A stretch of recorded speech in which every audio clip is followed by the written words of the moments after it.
Bismillahirrahmanirrahim. Assalamualaikum and a very good day to Madam Rashida and everyone watching this video. So for today, I'll Iba Binti Rizwan from PISMP TESOL 2429 will present my task 2 performance of case study bilingualism and multilingualism in children's language learning. So let's get started.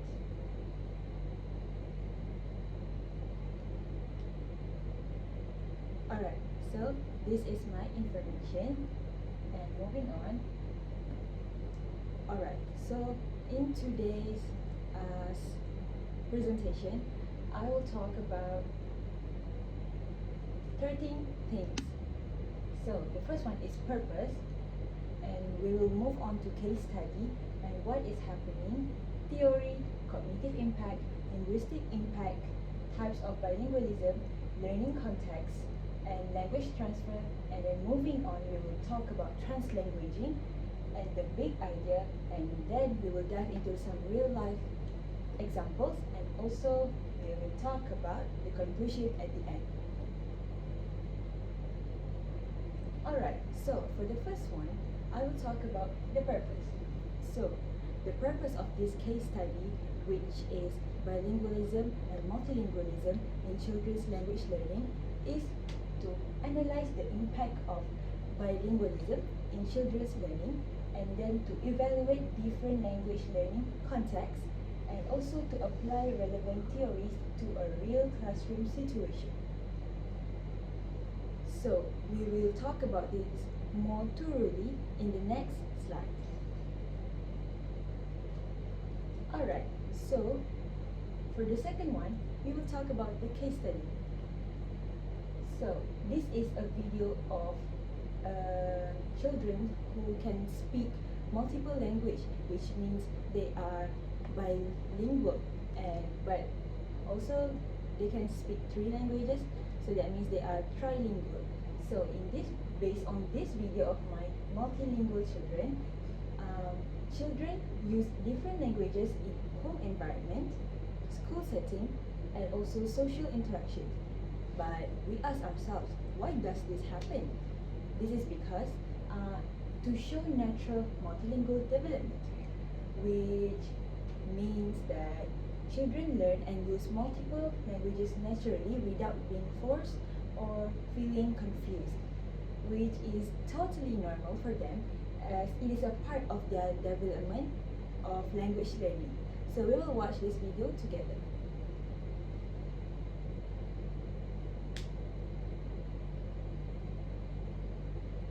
My name is What language do you speak?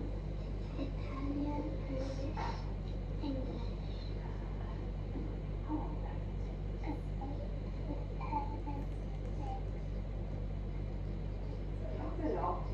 3, 11 years old is your brother, and 6 is your sister. Yeah, so it's like all the siblings. No. And what's your name? Princesa. Che cos'è, Maya? Questo è un libro. Ok, questo è un libro. Questa che cos'è? Queste sono le cioccolate. Ti piacciono la cioccolata? ¿Quieres un poquito? Prima está bananas. Bananas. Perdona, no tenemos. Jak jesteś głodna, Anastasia, po polsku.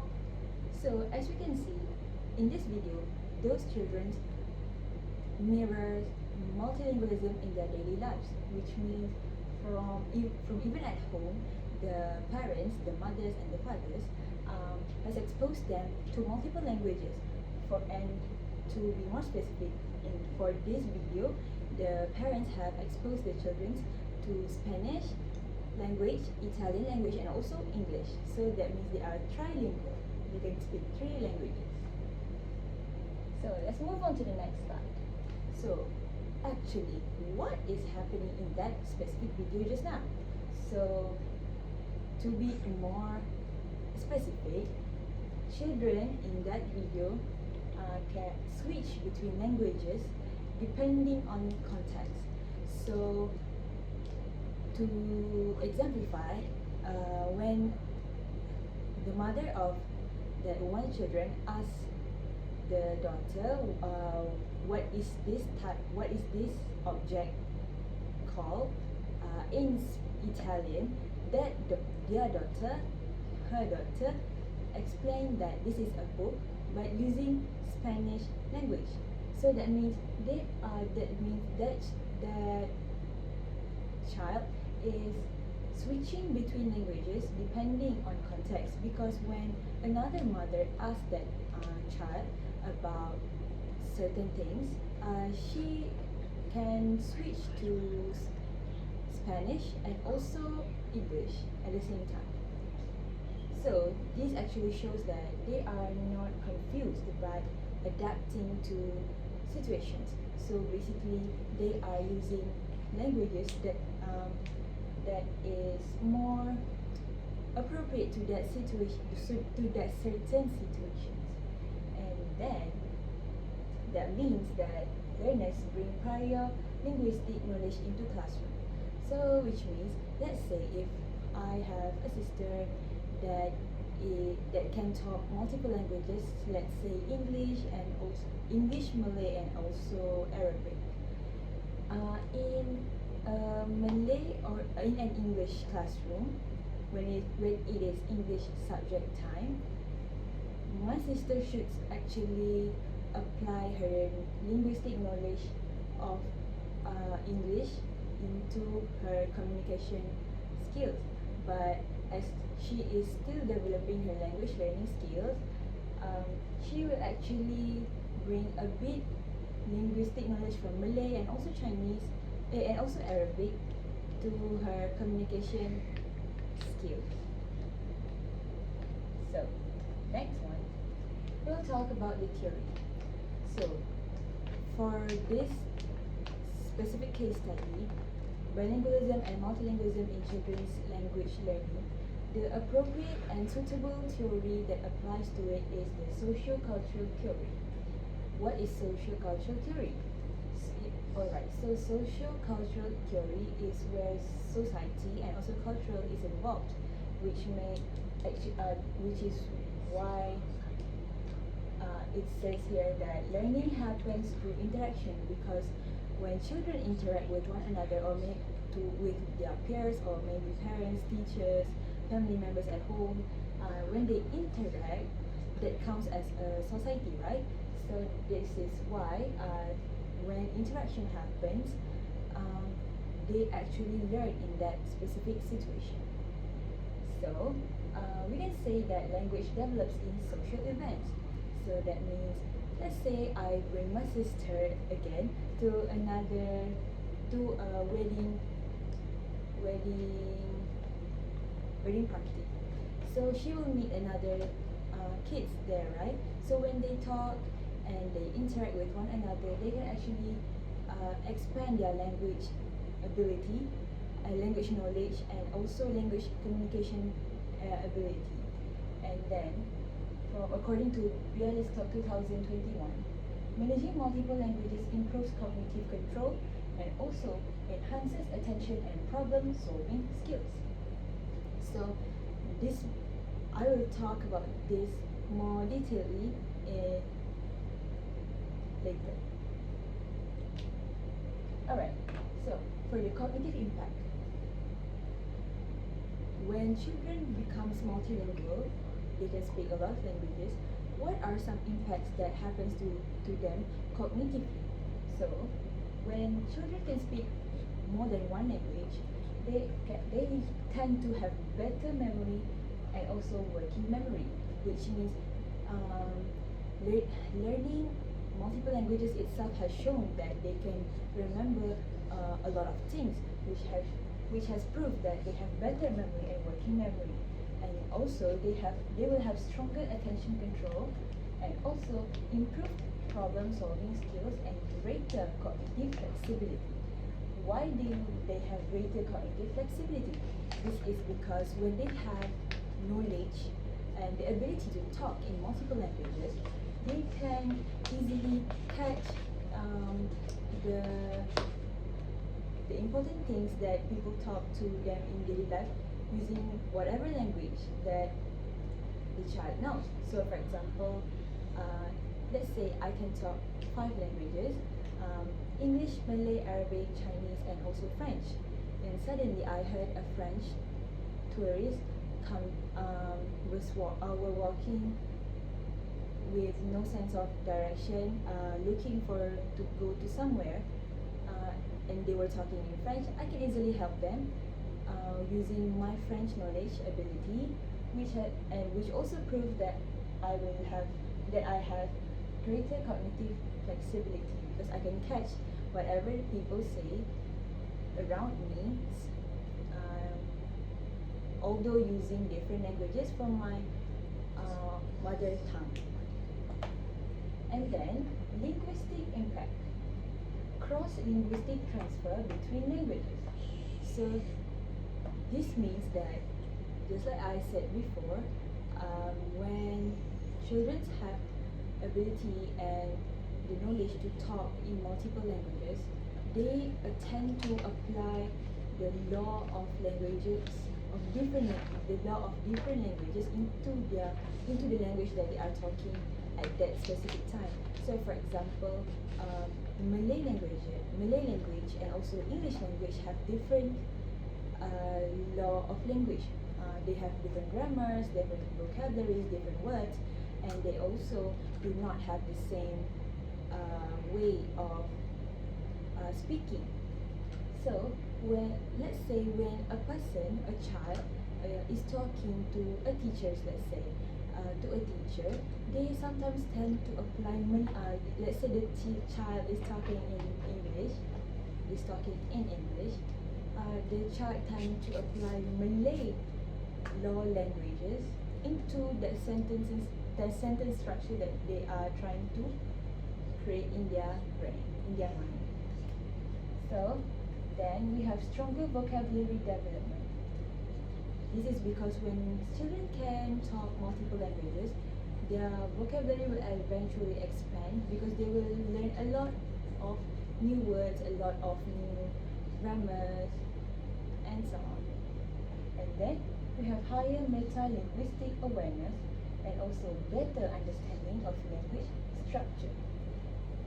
It is undeniably true that when a child can, or even a normal person can talk multiple languages, they actually have a better understanding of language structure because they can actually grasp the general structure of language and eventually understand how sentences, words, grammar, vocabulary actually works. Alright, next we have types of bilingualism. In bilingualism, we have 2 different types, which is additive and subtractive. Let's go with additive first. So, for additive bilingualism, it means that both languages are supported, and by having additive bilingualism, it actually increases confidence and achievement of an individual, and it also maintains cultural identity and self-esteem, as it also promotes better cognitive and academic development. Alright, for subtractive bilingualism, first language is replaced, and it also may reduce motivation and participation, which can lead to loss of cultural identity and may negatively affect academic performance.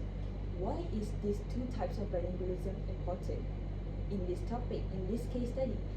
Okay, this is because when we are discussing about multilingualism, it means that a person can talk more than 1 languages. So but before a person can be multilingual or trilingual, they have to master at least 1 language, right? So that means when a person, or let's say a child, wants to learn another language,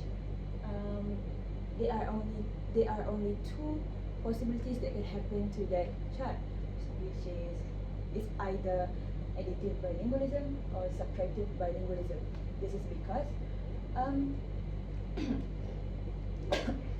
this is because when a person is trying to learn another language and trying so hard to remember the words and the language structure and so on, it's either they can forget their first language is replaced, or they can remember both languages, which means they will have additive bilingualism. But the cons of having subtractive bilingualism is it can actually reduce motivation and participation of an individual when something or maybe some events is happening using their first language that they already replaced with another language that they are trying to learn. So basically, it can actually lead to loss of cultural identity and may negatively affect academic performance, because commonly in Malaysia, everybody's first language are supposed to be Malay language. So when, let's say, a person is trying to learn Chinese or Mandarin, if they have subtractive bilingualism, they will actually replace Malay with Mandarin, which can make them reduce motivation and lead to loss of cultural identity, which is not very good.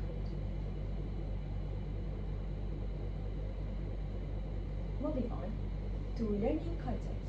So, from home to school and society. At home, children will develop first language through interaction. Like I said, applying social cultural theory in their lives, when children interact, they will actually learn language, and that's how babies learn how to speak too, right? And then at school, they will be provided structured academic language learning, and this happens by the help of us, teachers, or should I say future teachers, because at school they will be given guidance, they will be given help of teachers, counselors, friends, peers, staffs at school to learn structured academic language learning. And then from society, they will be exposed to learners from multiple languages. So that means that when they meet new people, they can also learn new languages, new knowledge, and new ability from that specific person. Then for language transfer, we have positive transfer, which means that similarities help learning. Positive transfer is like positive transfer means that similarities in a certain language can help a person, a specific individual, to learn another language. So, for example, similarities between Malay language and Arabic can help a person or maybe a child to learn Arabic because it is similar, so it makes them easier to understand and remember that language. And what is language interference? Language interference is when when a sentence is made, and people is combining maybe two or maybe multiple languages in that one specific sentence structure, that is what we actually refers to as language interference, because it may actually cause errors, because not everyone knows multiple language, right? So maybe using multiple language in one sentence actually disturb the comprehension of someone when trying to understand the sentence. And then we also in language transfer, we also said that errors show learning process, not confusion. So this means that even if we make mistake, uh, it is not to be counted as confusion, but rather as a learning process, because that is how we learn, which is step by step. Alright, so for translanguaging, we have use of multiple languages as one system, and also translanguaging also helps students to understand concepts better. And why do we think that translanguaging is important? Because translanguaging encourages participation and confidence. So, for example, here we can see that students discuss in Bahasa Melayu, which is also known as Malay language, before answering in English. This thing is very common in Malaysian education classrooms, because most of the time the student is majorly Malay in total. So some students will discuss in Malay first, after confirming their decision, and they will try to answer the question to teacher in English. Alright, so what is the relation of this case study to the big idea? So the big idea here is self-reflection enhances teachers' professional competence, which means that teachers reflect on their teaching practices. When teachers reflect on their teachers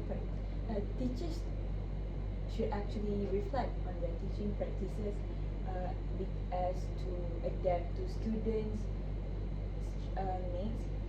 Teachers should make new strategies, and come up with new ways to teach students, especially language, in different and fun ways. And also, the relation to the big idea of this case study is to recognize multilingualism as a strength and not as a challenge, because we should realize that multilingualism is actually a very authentic gift for a children to have, because it actually helps a child a lot and make it easier for them to learn. It also identifies strengths and weaknesses in their teaching. So then we have improved classroom inclusivity for diverse learners and make informed research-based teaching decisions. So us, as future teachers, should actually be ready to continuously improve classroom inclusivity for diverse learners, as new challenges will keep getting in our way every day. So that's why teachers need to reflect on their teaching practices and be ready to make informed research-based teaching decisions. So for real-life examples, we have this. In Malaysian classrooms, students use multiple languages. For example, Malay, English, and Tamil. And then teacher allows bilingual discussion before English responses and improves understanding and participation. So this is actually the flow that is happening in real life classroom situation, because like I mentioned before, as Malaysia is a multicultural country, we have a lot of multi-race countries. We have a lot of races. We have Malay, Chinese, Indian, and so on. That's why this flow actually will happen in classroom, because we have a lot of languages to listen to learn to. And then I would like to show you this video of real life example.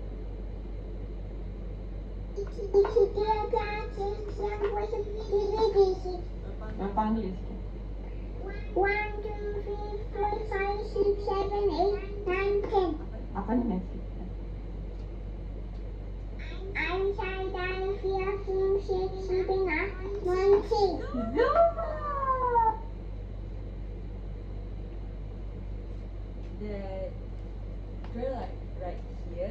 just shows the skills of a multilingualist uh, by saying 1 until 10 in 3 different languages, and which basically makes her a trilingual. She can speak English, German, and also Russian. So let's move on to the conclusion. So, in conclusion, bilingualism provides significant cognitive and linguistic benefits for children, including thinking skills and language development. However, these benefits are not automatic, as learning outcomes depend greatly on the context and the quality of the teaching. So we cannot simply say that bilingualism and multilingualism will do all of the teachers' job. It is not that. It's not as easy as that, because these benefits will not work automatically, as learning actually will have to depend still greatly on the teachers and the quality of the teachers' teaching process. Therefore, teachers play a crucial role in supporting multilingual learners by creating inclusive environments and using effective teaching strategies that maximize students' linguistic potential. So, therefore, I also would like to say that we as future teachers also need to start collecting ideas on how to create more inclusive environments and have a lot of effective and creative and fun ideas and strategies that can maximize our students' linguistic potential. So I think that is all from me. This is the reference. This presentation was assisted by ChatGPT for layout design and slide structuring, and Gemini AI for image making. That's all from me. Thank you for paying attention.